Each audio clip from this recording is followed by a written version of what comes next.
Thank you so much for coming. I really appreciate you all actually getting up, especially the speakers that were all partying last night. Thank you.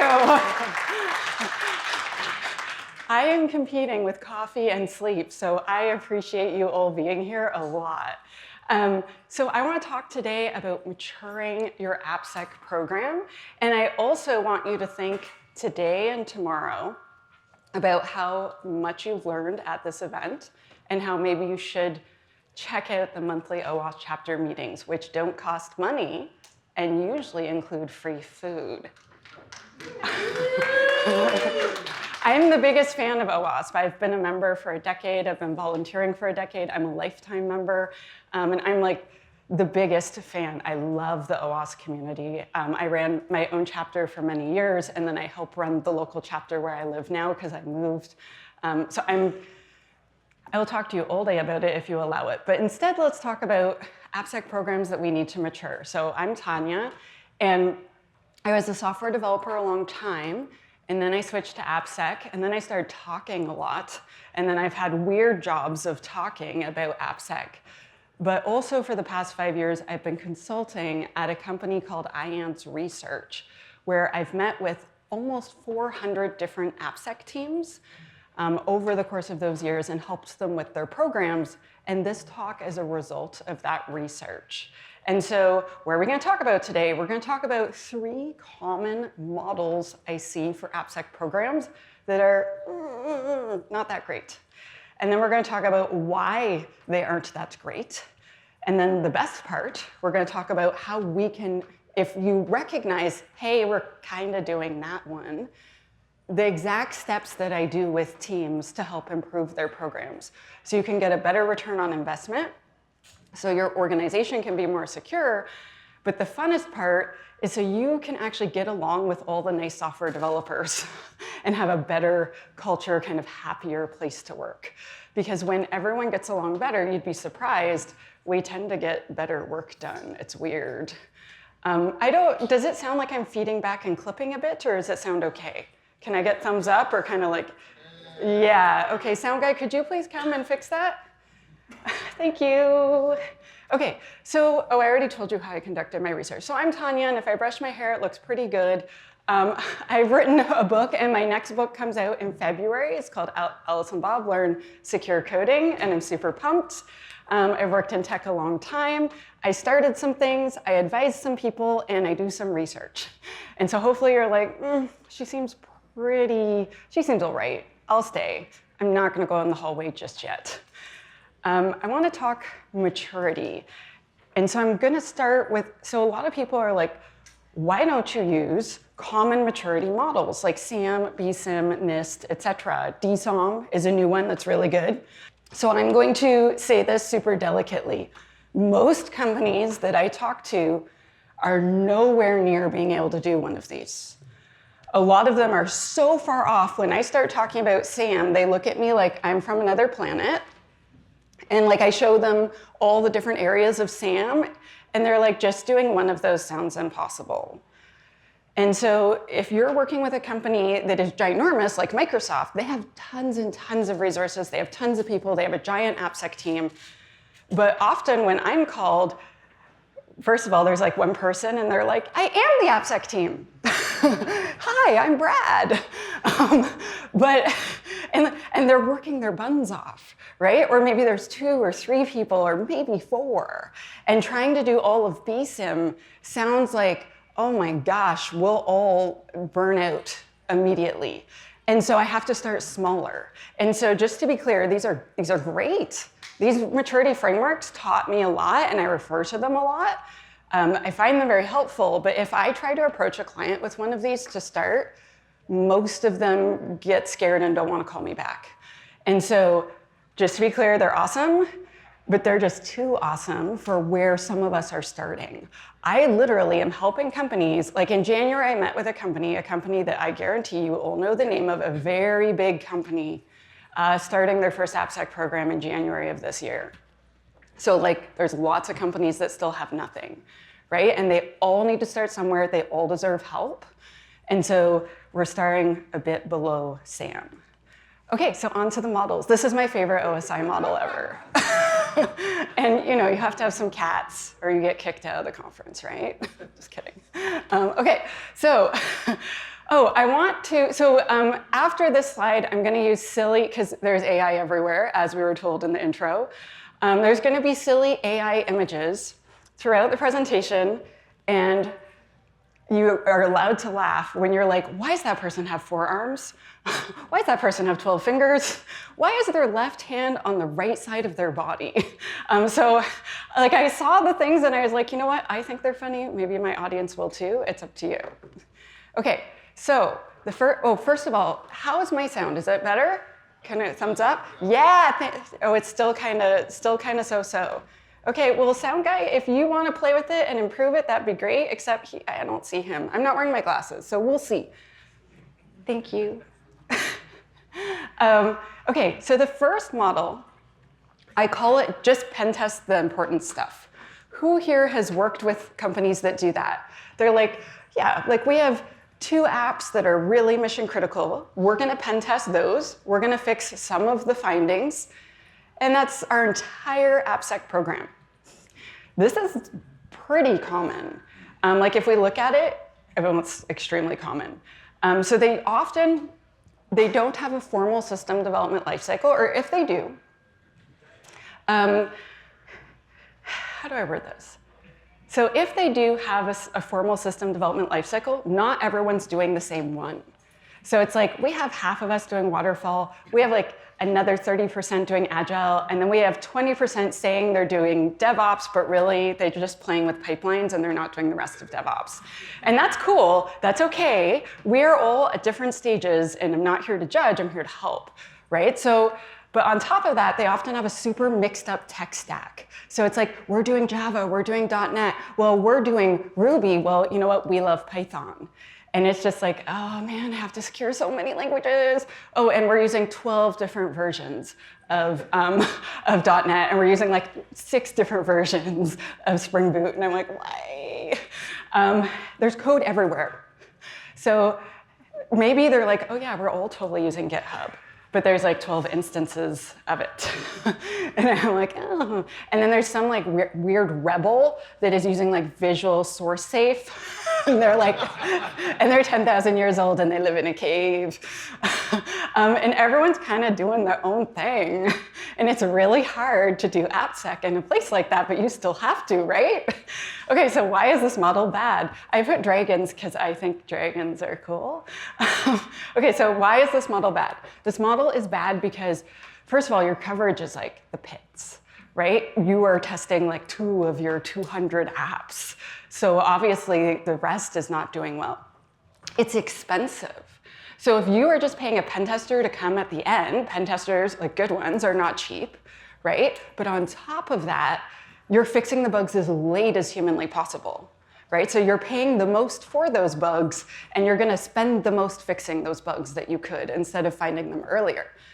Also, no one's learning anything, right? The pen tester, the expert, comes in, pew, pew, pew, pew. They find a zillion things wrong because there's no help for the devs. There's no support at all. And then they don't teach because they're busy destroying your apps very easily. They give you a report and then that's it. So no one's improving on your staff. You're not investing in them, which I feel we should do. I am biased because when I'm staff, I like being invested in. I like going to training. I like to have mentors, et cetera, like we talked about earlier, when everyone put up their hand that they're gonna be a mentor. Okay, so how can we mature this model?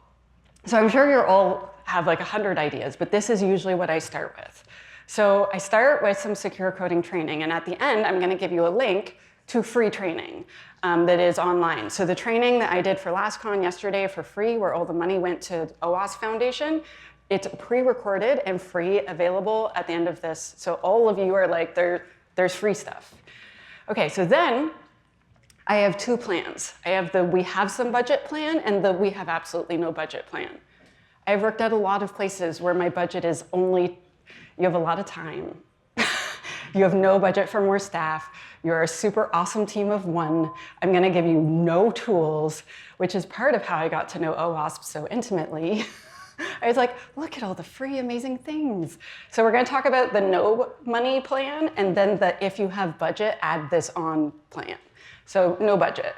So first of all, check out all the amazing free tools, right? Like Zap, SemGrep, OSS, Brakeman, Bandit, Find Bugs. There's so many different free tools. There's OWASP Dependency Check, OWASP Dependency Track, Threat Dragon.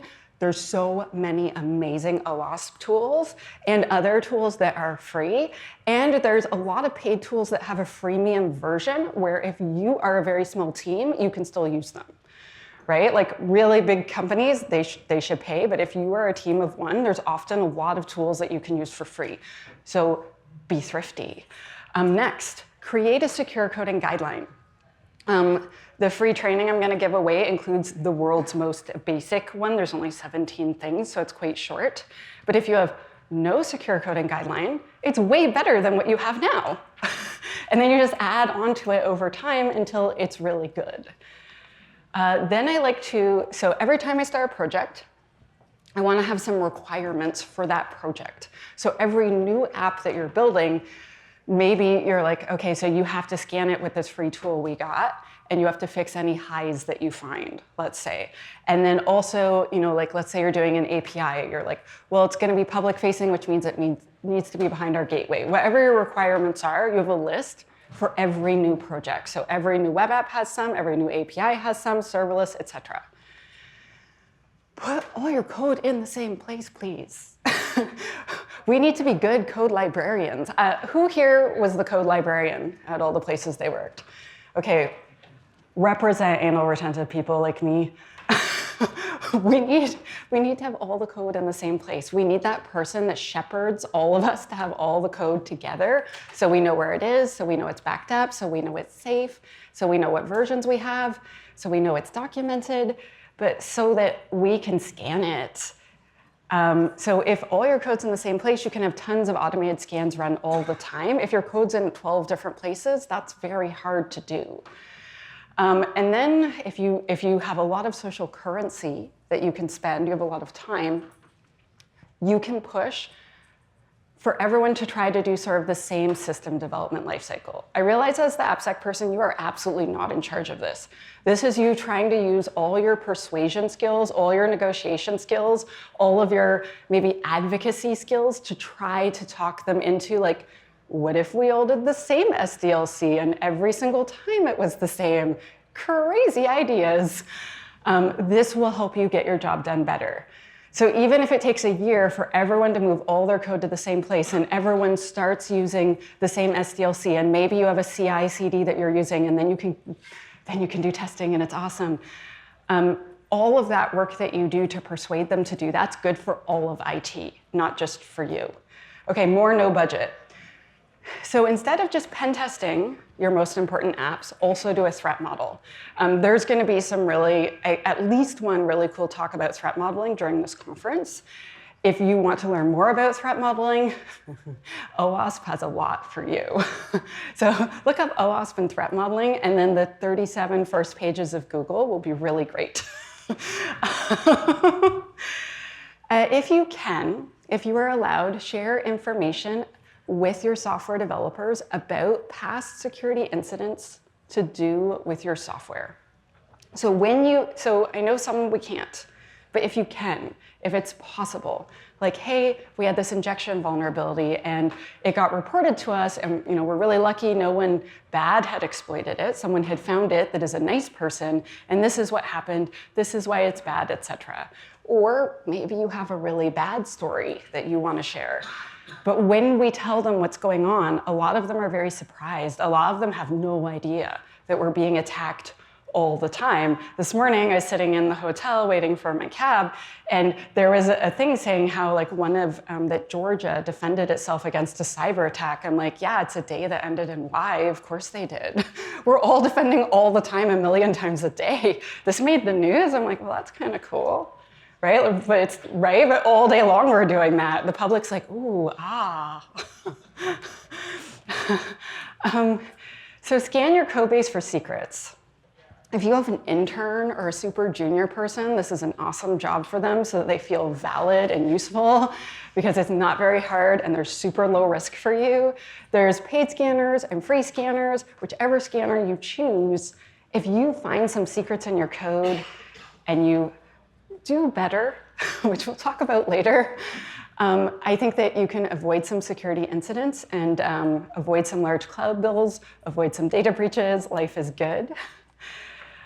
If you have some really bad, terrible apps, so you're starting to scan your code base, and so let's say you run one of the free static analysis tools. So I did this once. The company that I was contracting at they bought 7 companies in 1 year, and one of them, I scanned it, and it had 43,000 findings in one app. And it wasn't even like 100,000 lines of code. Like, I was like, does every single line have a vulnerability? Oh my gosh. Like, literally, it was almost 1 for 1. I was like, and so that app earned a Band-Aid because it was hurt or hurting. And so OWASP makes this thing called mod security. So it's one of the OWASP projects. It left OWASP, but it came back home. And there's a free rule set for it called the core rule set. So we put that in front of it. So I don't suggest using WAFs instead of doing good AppSec, but I do like putting Band-Aids on wounds.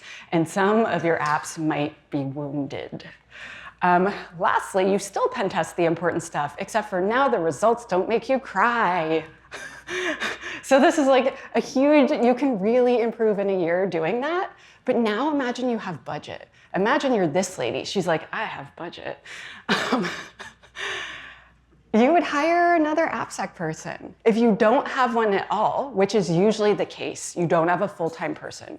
Usually what you have is some other person that is trying to do all the security for the whole company, that has never written code, does not know what SDLC stands for, who's trying their absolute best, right? Hire an expert, hire a person in this room, hire someone that lives and breathes AppSec.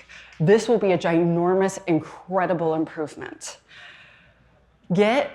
So one of the first things I like to do is get a static analysis tool that's more accurate. A paid one will be better than a free one. And I know I work at a place that has a free one. Paid ones are better. So this is if you have budget. And then next, continue with your free DAST. I don't pay. I feel like Zap's pretty darn good still. And so for budget, I would save on that. But you still have to do all the things from step 1 for not free. So do that. So if you can hire the AppSec person and get them to do those things, that would be much better. But without an AppSec person, you can still work with your devs and your non-security folks and still do a lot of these things, or maybe have a consultant come help a bit. Okay, so now we have model 2, which I refer to as tools, tools, more tools. And you'll see why in a minute. So this is the absolute most common hands-down program I see. I see this all the time. A lot of people, when they hire me, like if someone gets an IANS research subscription, they're serious about security. So they have a budget for this. They know what they're doing. They know what they're doing in regards to the other areas of security, and they're like, we need to do AppSec. We are aware that we are not mature. We're trying, but we're a little scattered. But we know we need to do better. Like, we are in it. And so they always have SAST and DAST. Always. Those are the 2 standard most important tools, and they have both. Good. But they've only rolled them out kinda. Who here has worked with people where they're paying $100,000 worth of licenses and they are totally using $20,000 of them? Use all of them. You paid for them. Use them. Roll your tools all the way out. If you've had this tool 2 or 3 years and it's still not rolled out all the way, or it's kind of rolled out but no one's using it, maybe it's not the right one for you. But anyway, we'll talk about that later. We're reporting tons of bugs, all the bugs. We have like 25,000 bugs in the backlog. But like no one's gonna fix them. They're fixing some, but not very many. Maybe we're doing vulnerability management, and by that I mean we call the dev team once a year and nag them, and they're like, when are you gonna fix that? They're like, soon, and we're like, okay. And then we're like, I did vulnerability management. I'm like, no, you did not. The program's inconsistent. Some teams are getting good testing, some teams are not getting good testing. Some teams are getting SAS scans, and some are getting DAS scans, some are getting both, and some are getting none. Some of them are doing the same SDLC, some of them are doing random things or no SDLC, or they're like, we're doing agile, and by that I mean whatever we want. I'm like, that's not what that means. They have SAST and DAST. There's usually very little documentation. So they're like, yeah, the developers won't action any of the SAST results. Like, why aren't they using it? I'm like, did you teach them how to use it? Well, they should know. Did you show them what the results mean and walk them through? They should know. Do you get them like sort of an IDE plugin or something? No, they can get that themselves. Oh, okay, so I see you did no help. You did not speak to them. You threw something over the wall and were like, good luck with that grenade. I see. Why won't the developers fix the bugs? I hear this a lot. People are like, why won't they fix them? And I'm like, did you ask? And they're like, you mean literally? Yes.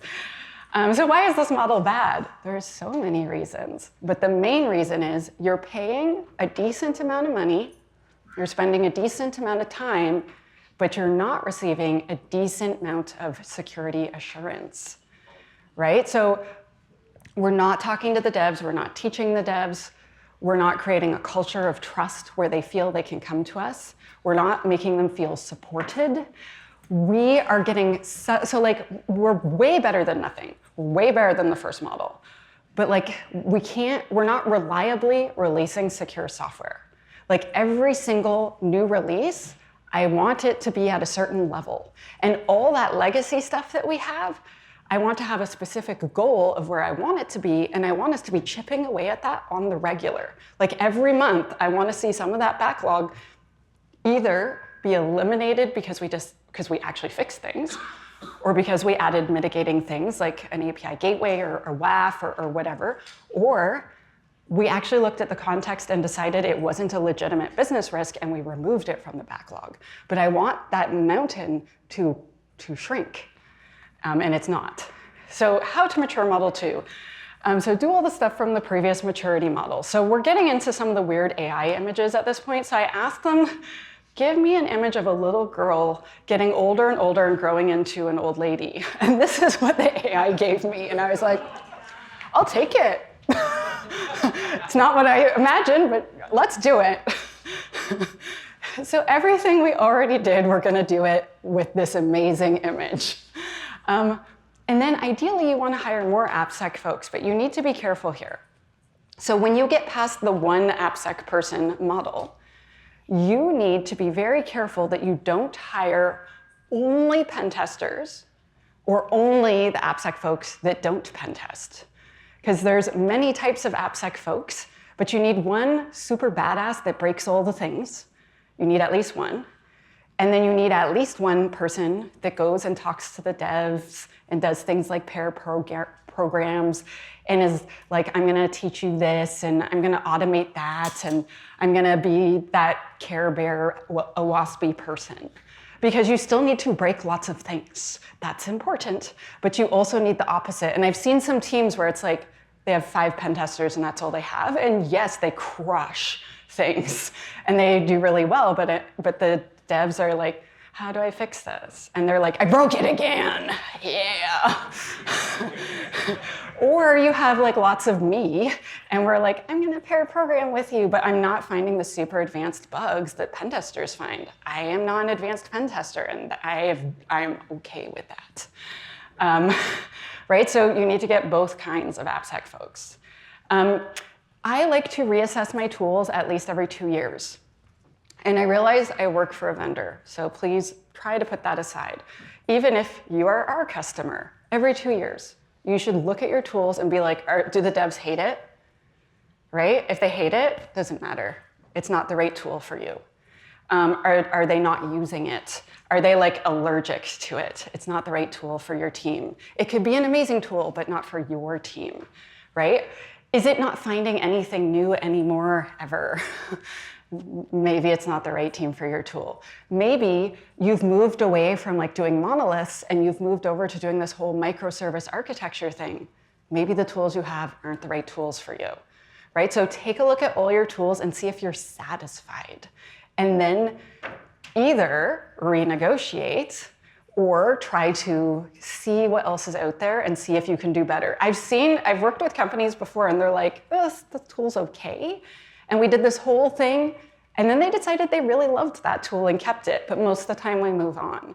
Or we renegotiate something, or like we have a suite of tools from one company, and we decide to drop 2 or 3 of them, and we just keep the one that's good that brought us to them, and we get the rest of the suite elsewhere. You do not have to be in a long-term relationship if you don't want to. You gotta do what's best for you. Do not tell my boss I said that. Ensure your rollout's complete. If you are paying for a tool, make that vendor work. Use all of them.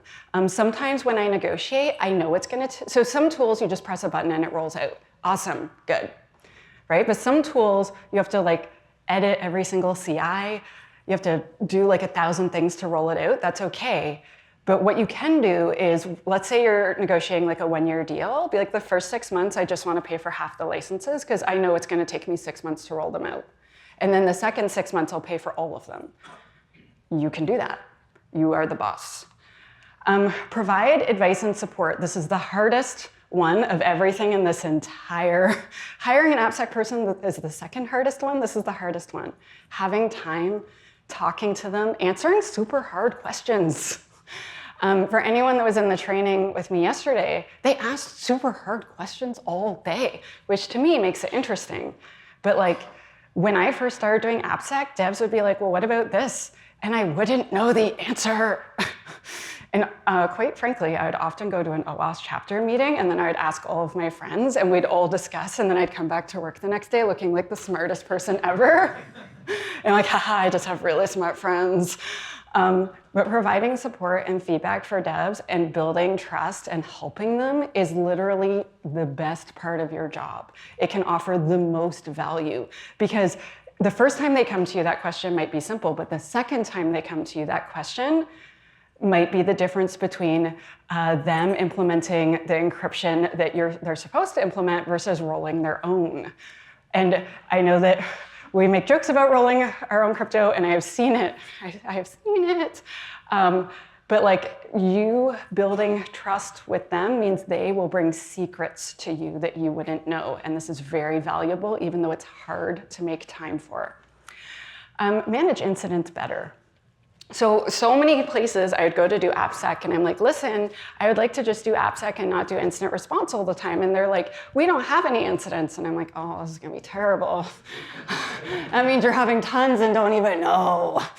And I remember one of my bosses that said that, and she put in my contract, no incident response. And I get there, and the first month I reported 26 active incidents, and she just swore at me. She was like, well, I now see why you negotiated that way. And I'm like, no, like literally, there's this happening, there's that happening, there's this, we're on Pastebin, we're here, like we're on every bad place. And she was just like, she's like, we never had any before you. And I'm like, yes, you did. Right? So you want to create an easy way to report incidents. You want to then talk to the devs about what you need from them. So this is what an incident looks like. This is when you should call us. Please don't touch anything. Oh my gosh. So again, at the end, I'm going to give you some resources, and there's a free course for software developers about what an incident looks like and when to call security and how to not touch and ruin things, which mostly is just call security and please stop. It's a short course. And then create an incident response process and tell everyone. Tell everyone about it.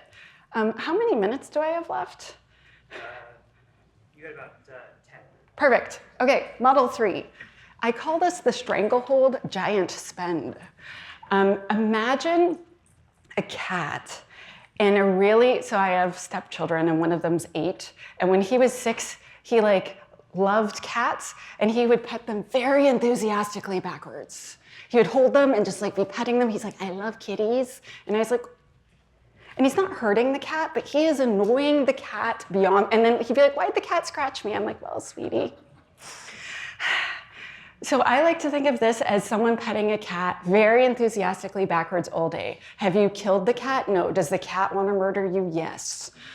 Friction, friction, friction, friction. So look at that dog's what is happening? This is an amazing dog. Okay, so they have every single tool. One company I worked with had 11 AppSec tools in their CI, and it took 12 million years to run, and they did not understand why the devs would not invite them to their parties and group gatherings that they would have. So they're spending so much money. So much money. These are common at banks, very common at banks. So there's governance, but it's strangling you so you cannot breathe level. You have to have 25 meetings to make a change. I worked at a place once, and I will not tell you their name, and I kid you not, once you had a change that I wanted, it was 18 months to get that fix into production. An emergency release, end of the world type of thing, 4 months. This place. Friction all the time. Security posture not satisfying for how much you're spending. So you're way more secure than the other two models, but you're spending 10 times as much, and you have 10 times as much staff, and everyone's miserable. There's almost no interaction between security and development. I remember at that same place, my first week of work, a developer and a security person had this long thread where they included a customer and all the managers, and the dev used the F word at the security person, and I read the thread and I was like, yeah, you deserve that. And I'm on the security team, and I would have said that to you by this point. We are the problem, oh my gosh. So imagine that. Who here has felt this before? And it's okay if you're just putting your hand up in your heart. Okay, so why is this model bad? So you already know, everyone's miserable. People are leaving. People don't want to work in this environment. Really high quality people, they don't need to stay here. They can work anywhere, right? There's no innovation. Things are so slow. You can't beat your competitors because you can't get any changes out. The security is okay, but it could be so great. So how do we mature this? So we scale with either more AppSec folks, and again, remember to try to balance badass pen testers with all the other types of cuddly, kind of purple teamy types of AppSec folks, or do a security champions program. A lot of companies at this stage, they do a security champions program specifically to improve culture and build trust. And I will talk to you till the end of time about champions programs if you tolerate it. I'm a big fan. If you're not going to do a champions program, that's cool, but you need an advocacy program or a developer education program or something. You need to work on your culture. Your culture is literally toxic. Everyone's fighting. It's no good. I asked the AI to make me a list of superheroes, and I was like, well, they're all men and they're all weird looking, but that's okay. It could be worse. I take things that are suggestions, that are guidelines, and I start moving them towards standards, and I teach them and I socialize them. So I do not consider a standard a document that you publish onto your intranet and you never tell anyone about. And then you go hit someone with it like a stick.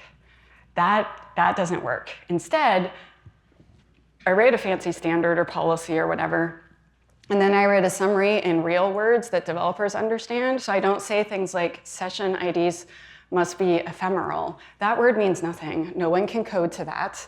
That's vague. It means short-lived. I can't code short-lived. Your short-lived and your short-lived are not the same, right? And so I try to write it in dev words, and then I teach it. And I know you're like, oh, she's on stage, she's an extrovert. It took me 5 years of leading my OWASP chapter before I got the guts to stand on stage and give a talk. It took a long time to get here, and you can be here too. And you don't have to be here to address your teams. Your teams want to hear from you. I remember when I went to give my talk, I was like, and I literally, my heart was beating so hard. I was like, how can they even hear me? It's so, I'm surprised I didn't pass out. And I remember my team was like, we'd follow you into a burning building, Tanya. It's clear this is important to you. Of course, we're gonna sit through it. It doesn't matter. And I was like, and I lived. Okay, make your tools go fast. This is a thing that we say all the time at work. We're like, make it go fast. We'll have meetings about how to make things go faster. We're all obsessed with speed. Make your tools go fast. Devs will love you for it. Work with them to figure out how to optimize your tools to make them faster and faster and faster and more accurate, and you will win their hearts. You should look at your APIs. If you are not looking at your APIs, we can talk about that later. I'm here all today and tomorrow, and all of the things that are to do with the conference, I'm gonna be at them, except for I'm not gonna ride the bull because I'm not appropriately dressed for that, but we'll see. But your APIs deserve attention if they're not getting them. It's like a PSA, public service announcement. I love threat modeling, embrace threat modeling. This is something that can bring a lot of value and again, build trust and build relationships. Company-wide secret management, you should have a thing for the whole company of how to manage secrets. So continuous scanning, not like vendors say, or like Gartner says it, continuous scanning as in you set it up. So like every Sunday, everything gets a SAS scan. Every Friday, everything gets a secret scan. Every whatever day they get a this. So that you don't have to think about it because you're doing way cooler work and you've automated the boring stuff. Training that doesn't suck.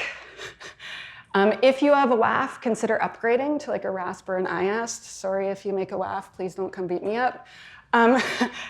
Your incident response team should know when to call the AppSec team and involve them in an incident. This is a maturity thing of when they're like, yo, Tanya, it's time.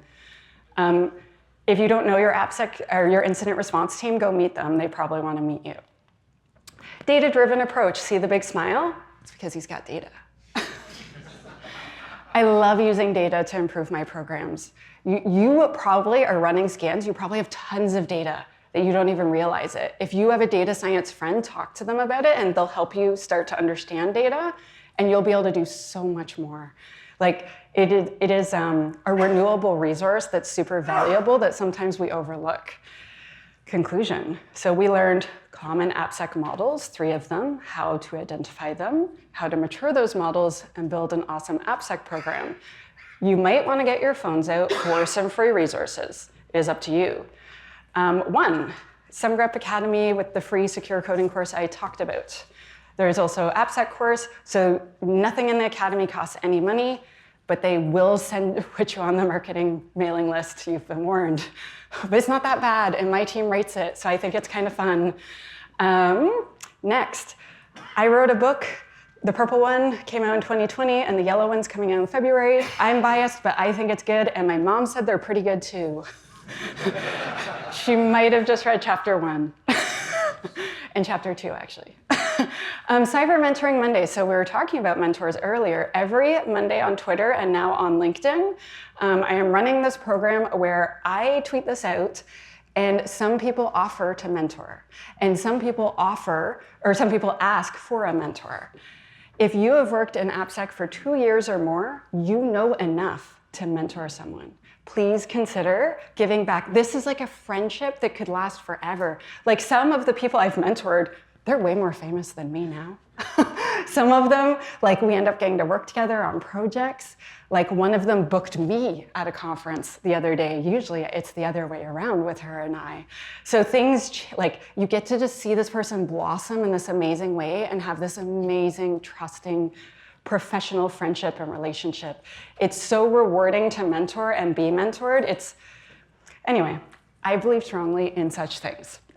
TLDR Sec. So my friend Clint has this newsletter every week. It's free, and I read it, and it makes me look very smart. He summarizes all the research and shares it. I am a mega fan, and so I'm just like, I should just tell other people. Resources me. I have a YouTube channel. I have a Twitter. I even have TikTok. Please excuse me if that's a swear word for you. But I do this a lot, and I really love talking to people, and I'd love to hear from you. And with that, I want to say thank you so much for having me. Thank you, LASCON, for having me back. Thank you, all of you.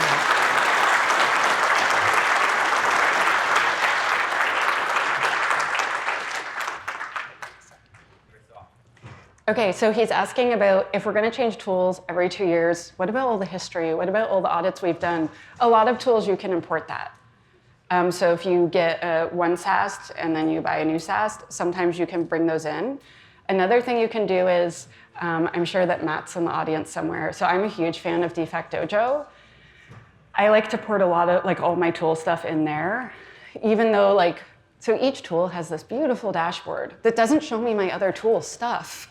And so I like to shove everything in there, and then you have history forever. So that's usually what I do, is try to export everything before I switch tools.